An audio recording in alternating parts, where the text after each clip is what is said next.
This podcast is rated S for spoilers. Listener discretion is advised. Don't forget to view our spoiler-free companion video on our Half Past Podcast channel on YouTube.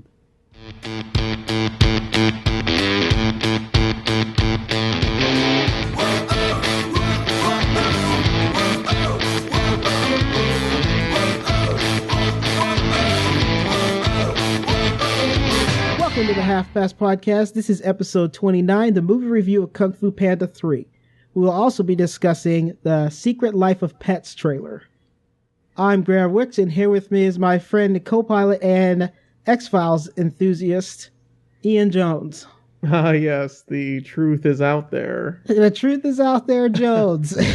It is, it's good to be back. It's good to have the X-Files back. Yep. We took a long break, too. We took a very long break, and it was good to get a break for a little while, but, the entire time I've been wanting to record, so it's nice to be back.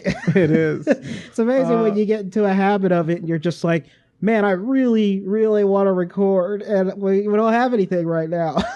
Right, yeah. Well, especially since, we had we were going to have another podcast. Oh, and we chose not to release it because it just was that awful. Yeah, it was terrible. The Hateful Eight. Now, the movie's fine, I guess, but... But talking about it was awful. Yes, so it's absolutely one of the worst recordings we've ever done. Easily. So that will never see the light of day. Nope. And that's fine with me. But since then, there's been a whole new year. Yep. Right. This is our first one for this year, man. 2016. We got an awesome year crazy. Going this year. We almost made it the entire month. Yep. Without doing one. Because we really looked at the movies that were out and we're like, okay, let's come back for Kung Fu Panda. Yep, it's definitely just the Oscar season. You got the Oscar bait type movies, so those are not as fun to talk about. No, they're not. And the Oscars ticks me off anyway. Yeah, they do. The Academy is I don't know. They always make bad decisions, and I swear they don't care most of the time.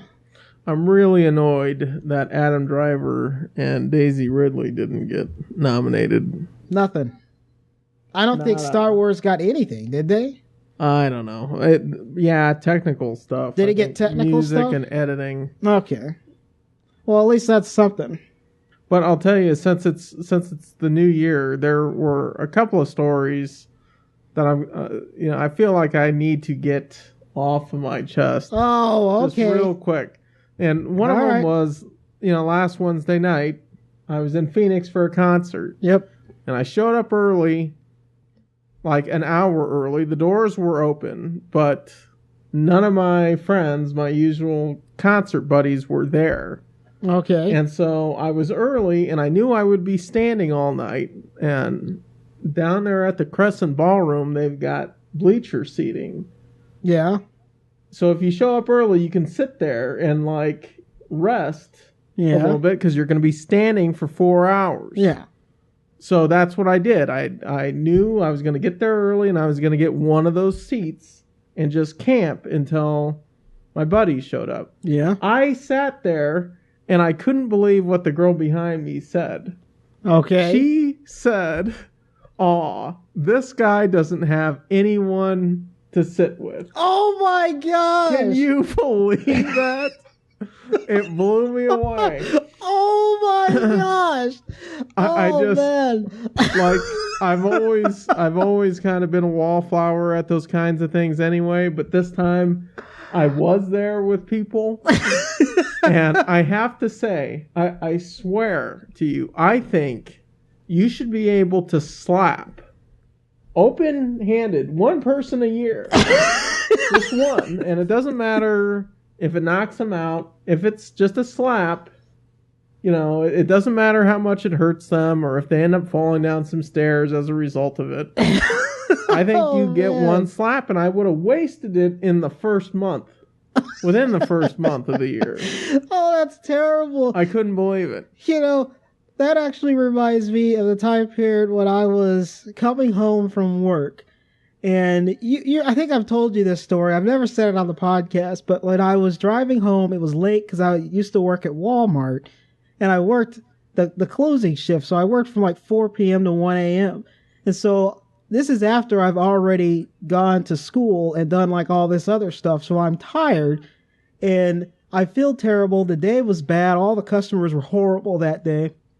And then I'm driving home in my beat up 1991 Honda Civic, my first car. That's when I still had that thing. Oh, yeah. And then I'm at a stoplight, and this guy drives up right next to me at the stoplight, and he's driving a Subaru WRX, like STI. So it was like, a pretty cool car.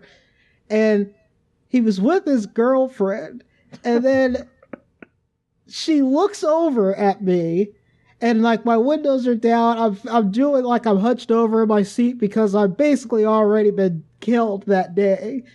And she looks over at me and she goes, "Nice car," and like in that way. And I would love to have used that slap there. Like it was just like it was such like it's hilarious now, but at the time it was depressing. Yeah, I remember that damn story. Oh, it's terrible, man. It's funny, but it's still really bad. There's just no reason to say stuff like that to total strangers. No. Because they will remember it forever. It's one of those things where it's like it's the one time period where like the internet bleeds over into real life. Because you know how people, when they're anonymous on the internet, they're just terrible people. And you're not supposed to do that in real life. But there are those situations where stuff like that will happen, where there's no filter. They're just like, bam. And I'm like, what? Oh, you know what? That sounds like something a couple of ASU kids would do. Well, yeah, pretty much. Pretty much. That's that university in a T. I know you were in the neighborhood. Yeah, I was definitely in that neighborhood for years, man. The other thing I was going to mention was I have seen over 1,000 movies in the movie theater. Oh, yeah. Now, I'm not sure what the total number is, but I have a good guess based on the amount of DVDs I have. Yes. Because I've had to sort them. I had to sort them the last time I moved. You have a lot of DVDs. So, knowing that I've seen those movies and then bought them, see it, buy it. Yes. It's a pretty good indication of how many times I've been in a movie theater. And I had something happen to me in a movie theater for this movie that I have never had happen before. All right. What is it? And that was these teenagers snuck in behind me without saying a word to anyone, totally like ninja-like, and took their seats. And apparently one of the girls thought the theater was empty, but I was there. Nice. Because of course I always pick those show times where it's just me. Well, yeah. And God, how did they not know you were there? So she saw me and got startled, but I didn't know they were there. So as a result, right behind my ear, she gasps and goes, "Ah!" And she scared the living daylights out of me.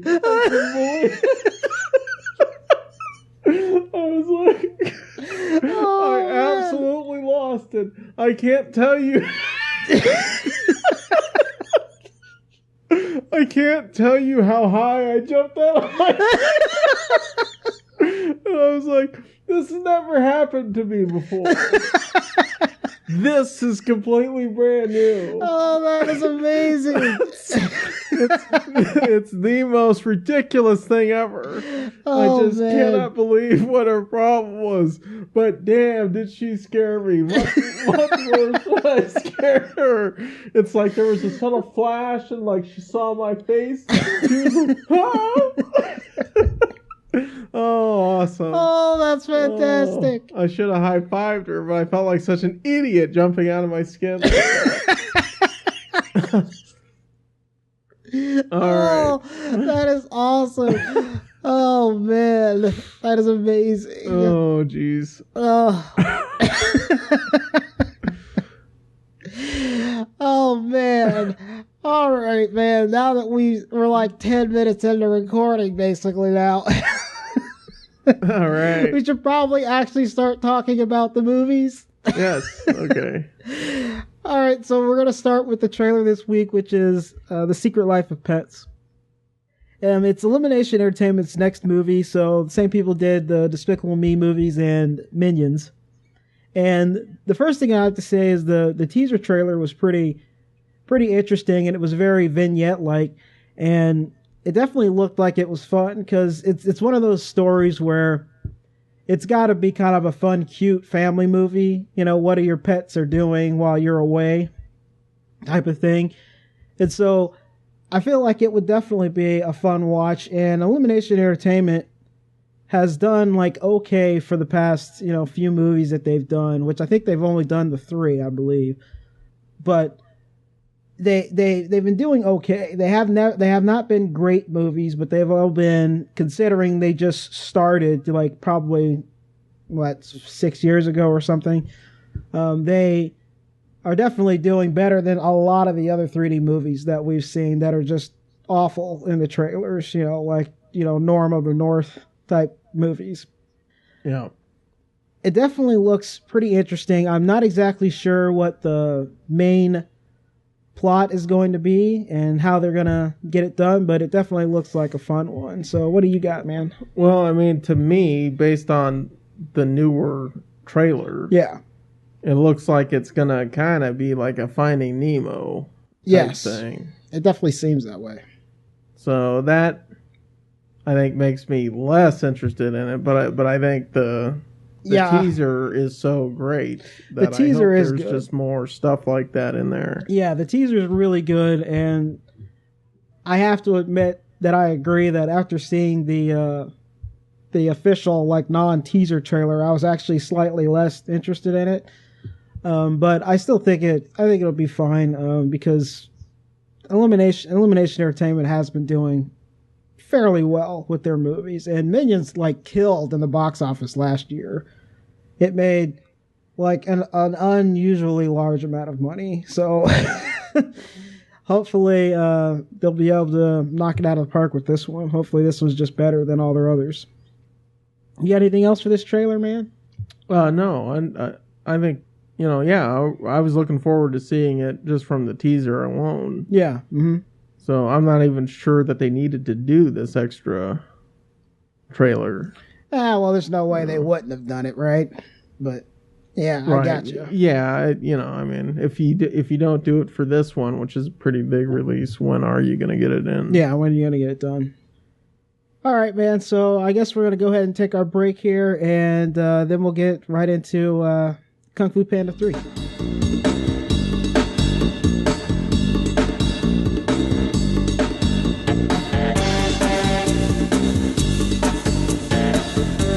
Continuing his legendary adventures of awesomeness, Po must face 2 hugely epic but different threats, one supernatural and the other a little closer to home. This movie is directed by Jennifer Yu Nelson, who has been a part of the Kung Fu Panda franchise for the entire time. She didn't direct the first one, but I believe she was the head of story or something like that for the first one, and then she directed the last one and this one. Yeah, she did the opening sequence in the first one. Yeah. Mm-hmm. And I think that Nelson got dropped, and it's also directed by Alessandro Carlone. Yes. Too. Uh-huh. This movie starring Jack Black as Po, of course. He is in High Fidelity, Shallow Hal, and of course School of Rock. That's good. That's you never know what Jack Black you're gonna get, huh? Yeah, he's one of those guys that he definitely can be almost charming in the way he acts, and then sometimes he's just annoying as hell and you don't want to see him. So Bryan Cranston as Lee. He was in Malcolm in the Middle, Breaking Bad, and Godzilla, where he's barely in that movie, but they advertised the heck out of it. Yeah, well, he's overqualified to be in Godzilla and this movie. Yes. But that's okay. Dustin Hoffman is Shifu. He's, of course, Rayman, Dick Tracy, and Sphere. You remember Sphere? I do, yeah. With Samuel L. Jackson? Uh-huh. That is a bizarre movie. Every time I watch that movie, I still don't understand exactly what the hell is going on in that movie. And it's very reminiscent of Prometheus, actually, when you think about it. Every time his name pops up in the credits for one of the Kung Fu Panda movies, people are always really surprised that it's him. Like, someone always says something around me like, oh my god, that was Dustin Hoffman, blah, blah, blah, blah, blah. It's like, shut up. Shut up and watch the credits. Oh, man. Angelina Jolie is Tigress. She was in Hackers, The Bone Collector, and Mr. and Mrs. Smith. J.K. Simmons is Kai. He was in the Spider-Man movies, the ones that aren't quite as good. The Lady Killers, and of course, he's been in those Farmers Insurance commercials, which is always entertains me for some weird reason. He's also the yellow M&M. Yes, he is. A lot of people don't know that, but he is the yellow M&M, and I think he's been the only voice of that character the whole time, and so he's been doing that for years. Jackie Chan is Monkey. He's known for the Police Story series, Rush Hour, and of course the Shanghai Noon movie. Seth Rogen as Mantis. He's known for Superbad, Knocked Up, and This Is the End. Did you ever watch This Is the End? Yeah, it has a real strong start. It has a real strong start, and I really enjoy that movie. There's something about that movie that I just love. And I guess any time when actors play themselves, like an Uber version of themselves, that's always entertaining, Right. That's always amusing, and so I really enjoy that movie. And then, the guy who did I believe he's the director of photography for that movie. I can't remember his name for the life of me right now, but he also did a really weird movie that shows up on Netflix, and I believe it's called At the P or something like that. It's like some weird, super crazy movie, and I remember watching it, and it's clearly done on purpose, but he's actually a pretty talented guy, and he's been actually doing other things, and I can't remember the name of him. Lucy Liu is Viper. She was in Ally McBeal, Charlie's Angels, and Kill Bill. Last up we have here is David Cross as Crane. He's known for Mr. Show, Arrested Development, and of course he's a stand-up comedian. That's probably what he's best known for. Now that we're done with these characters, Jones, let's go ahead and get into the meat of it, right? All right. Get into the quirks and likes section. Play some music. All right. Take a break.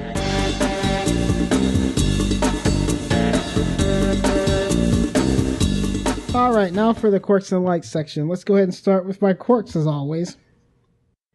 I don't have a lot. I actually like the movie quite a bit, so I'm hoping you could pick me up a little bit. Yes. I think my biggest issue with the entire movie is I feel like it has a flow problem. It goes very quickly, and it's kind of a roller coaster, and not really in a good way. It's a roller coaster in the pacing. And although I definitely didn't feel like I was bored watching it, it just seemed like everything just is ran together. Like he meets his father, and he immediately goes to the Panda Village, and and there's no other background to that story or anything, and it's all like ramped in there. I almost feel like it probably would have been fine if the movie was like another 5 minutes or something like that, to just try to kind of balance that out a little bit more, but that's not exactly how it happened. I do have a question though, because here's one of my quirks, and that's and this happens actually several times towards the end of the movie, but how does Tigress get to the secret panda village? Yeah, I was going to write that in my quirk and I decided not to because obviously they just glossed over that Like part. it's a secret panda village. Yeah, and she just goes directly there. She goes directly there without any explanation. Yeah, and I'm like, what? Like, it seemed like there's maybe something missing. Yeah, they just didn't explain it. No, it's a huge plot oversight. Yeah, it's really major, and I think that was like a glaring problem. I mean, I saw that instantly. I was like, how? Wait a minute. If it's a secret place, how did she know to get there? It would have been interesting had they added maybe a feature that maybe the Furious Five can like sense chi or something. I don't know, something. Like, give me something, but that's not how it worked out, and it's pretty glaring plot hole in this movie. But that's actually the only thing I have, and so I want you to inform me more here. Sure. Jones. Okay. Well, it's funny because that one jumped out at me right when it happened, and I didn't bother writing it down. So I'm glad you said it. One of the things to me that I had an issue with was with Kai and with J.K. Simmons, who I really enjoy. Yeah, J.K. Simmons is great. He's a real talent, but I didn't see any of that talent coming out of the character or in the vocal performance, especially comparatively to the last two villains they have. Yeah. And I think part of the issue I had with it was that, for one, no one's ever heard of the guy. No. So he isn't as scary as like Tai Long or even the other guy who went after all the pandas in the second movie. Mm-hmm. He easily captures all the kung fu masters in China. Yeah, but he does it in a way that almost doesn't make him seem as dangerous as the other villains. Yeah, he kind of just absorbs them really quickly. Yeah, there just isn't, I don't know, to me, I get it, this was sort of where they needed to go. They wanted to close the story, and so there were a lot of similarities between this one and the first one. Yes, there was. Which is sort of the other thing. I mean, the wushu finger hold came up. Yeah. That was kind of one of my other things, was in the first movie, I liked not knowing what happened to the bad guy, and now we know definitively what happened to him, that he basically was killed by it and went on. Had to go on. But there was a sense of mystery about it, which they never talk about. You don't know what happens to someone when he uses that hold, and now you do. Yeah, The other thing, which I thought was pretty glaring to the point of being overdone, was the whole "my two dads" thing. It's like, I get it. We've got Modern Family. It's overdone. It just was so sappy to me. I did not even consider that like a socio-political type thing. It just seemed like it was just, I thought the joke was overused, but it definitely didn't, to me, seem like it was like a Modern Family type thing where it's more it just, it isn't something I have an issue with the exception of how often it kept coming up. It definitely came up a lot, and I do feel like it was a little overused, so I definitely get your point on that. And I think throughout the movie there's a lot of those little things that probably seems a little overused. To me, I don't think that I think that doesn't really hurt the movie that much. It is a problem though. Okay, well that's fine. Yeah. Mei Mei, they introduced this character Mei Mei. Yes. Who I thought was probably the most interesting character they had because of the way her personality was. Yes. And they really didn't give her due. Like, I thought could have maybe tried to push her and Poe together, but they didn't really do that. And I think part of the issue, which isn't about that character at all, it's about the fact that this time around they had so many characters. There was a lot. That even the Furious Five, again, get overshadowed. Yes, they do. Like, I'd almost rather see a movie just with them because, who can, after what's happened, who could really stop Poe now? Yeah. And they have the short with the Furious Five, which is actually pretty good. But the thing about that's you make a good point, because it's something that's occurred through all the movies, because the story is about Poe. But you have Lucy Liu, Jackie Chan, Angelina Jolie. I mean, Seth Rogen, David Cross. Like, you have all these actors, and all their characters are interesting in their own ways.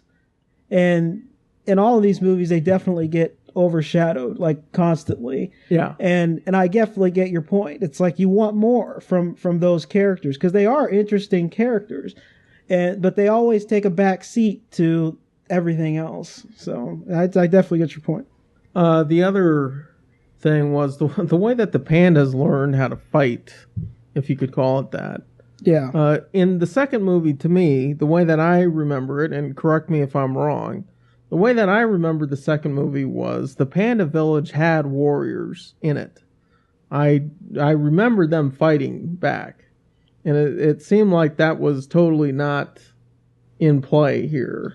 Yeah, I don't believe that it was... I don't think they showed an extensive thing of it.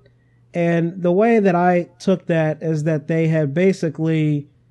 the warriors were defeated, and this was what's left over, and then they are now in a secret village. Okay. Right. That's how I took it. Now, this isn't explained to us, so these are assumptions. But it just seems like that's kind of how I looked at it, and that they are now in a secret location where where the warriors are gone, and these are the people that are left over, and they just aren't fighters anymore, and so they're just staying hidden the whole time.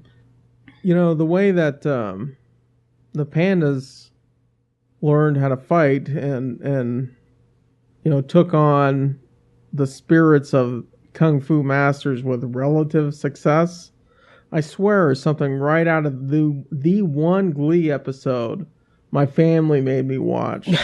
where all the singers like have to win a game on the football field, and they've never played before. And one of the kids is in a damn wheelchair. He's out there playing football for the state title. It was like something out of that. And I was just like, oh man, this is. I definitely, I'm glad you said it, because I kind of forgot about that, because when I was in the movie theater, I definitely thought that it was ridiculous. Like, it was almost too over the top. Right, because these are basically magical versions of Kung Fu Masters now. You would think that they would be a little more effective, right? To take these pandas on, but that's not what happened. It is a kid's movie, but there's no excuse for it, especially after the second one. And this is sort of the last thing I wrote down as one of my negatives, was that there was a really inventive fight in the second movie. Yes. Where Poe is trying to break out two Kung Fu masters, and one of them is Jean-Claude Van Damme. Yeah, he's Master trying to break Croc. him. Yeah, he's trying to break him out of prison, and they won't leave because of what it means if they do. Yeah. And I didn't get that here in this movie. No. I just didn't, I thought that was really cool, and that sold, it was so well done. It sold me on the second movie. Yeah. And I just didn't see any of that. I didn't see that here. Okay. So that's it for me as far as quirks. I think my stuff is probably smaller stuff. Yeah. But, it just was like, ugh. The first two were really good. Yes, This is still a pretty good movie, but... Yeah, it's still pretty good. All right, so we'll get into the likes then. The first thing I would like to say is Jennifer Yu, she had a lot of montagey stuff, and this is what kind of, like you said, she started that way. And there's a lot of montagey stuff in there that has that almost like comic book feel to it. And the thing is her history is she was a storyboard artist for a good portion of her career before she got involved with this series. And so it's like I can feel that in this movie. And I really enjoyed just that comic booky, montagey feel, even though there was a lot in there. I thought it was just a cool thing to do, and it was pretty cool how it was done, and it was just really creative, and I enjoyed that. I definitely felt that the same. It definitely feels like the same charm of the first two, and even though I think this is probably not the best one out of the three, I still feel like the charm and the tone is still the same, and it feels good to watch it, and it was definitely fun to watch. Although you make a good point about Mei Mei's character, because she was such an interesting character, which I feel like they probably should have toned her down more so that she was less of an interesting character, because she doesn't get with Poe. And I actually prefer that, because I really hate when they add a female character in just to get with the main character. So they avoided that in this movie, which I thought was a really good thing. But you definitely make a good point that she was so commanding on the screen that it's like, well, why is she such a big part of this scene, and her personality is so bombastic that it's just like it hits you, and you're like, well, what the heck? And then they don't further with her. But I definitely enjoy the fact that they didn't just fall into that trap. As far as like the directing's concerned, I really enjoyed.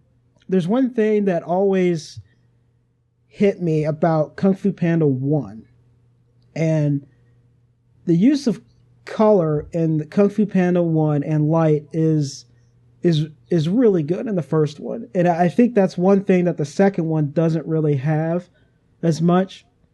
And there's a scene in the first one where Poe is trying to realize that he's trying to figure out why he was chosen as a dragon warrior, and he's sitting there and he's at that peach tree, and everything is really, it's nighttime, everything, the color is blue and it's dim, and he feels depressed because he's not where he thinks he should be at as a dragon warrior.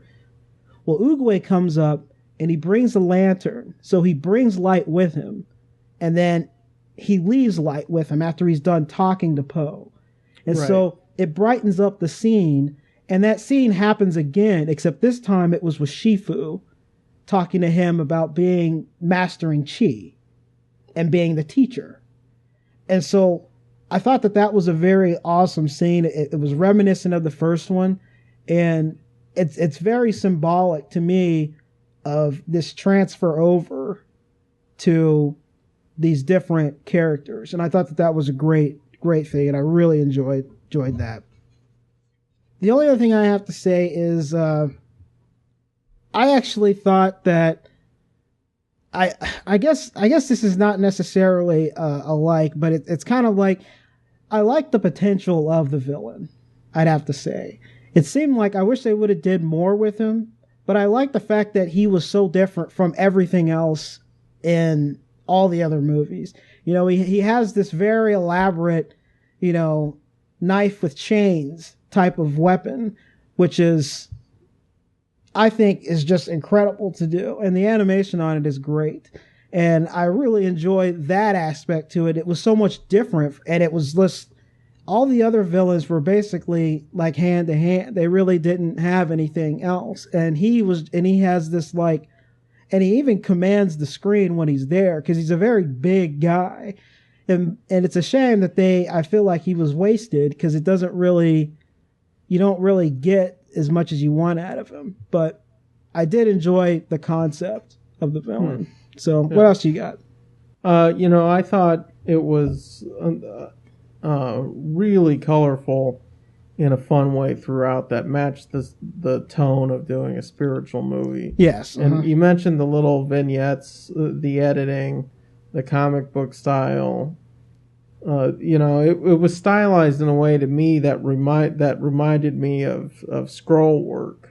Yes. Even, all the scrolls that the Kung Fu masters record everything on. Yes. Like, it had that sort of feel. It did to me, which I thought was really cool. And there's a lot of fun things in here from a visual effects standpoint. Yes, there is. I like that the Panda Village is is sort of shrouded in fog, and it's got all these nice layers. Mm-hmm. And then it opens up to something green and almost magical the way that Poe would see it if he was going there for the first time. Yeah.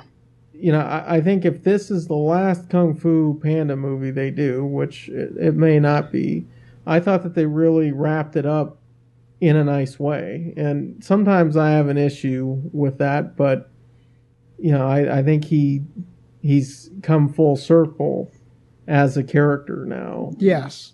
He was a nobody, now he's a teacher. Yep, I am 100% agree. I'm 100% agree with you, man.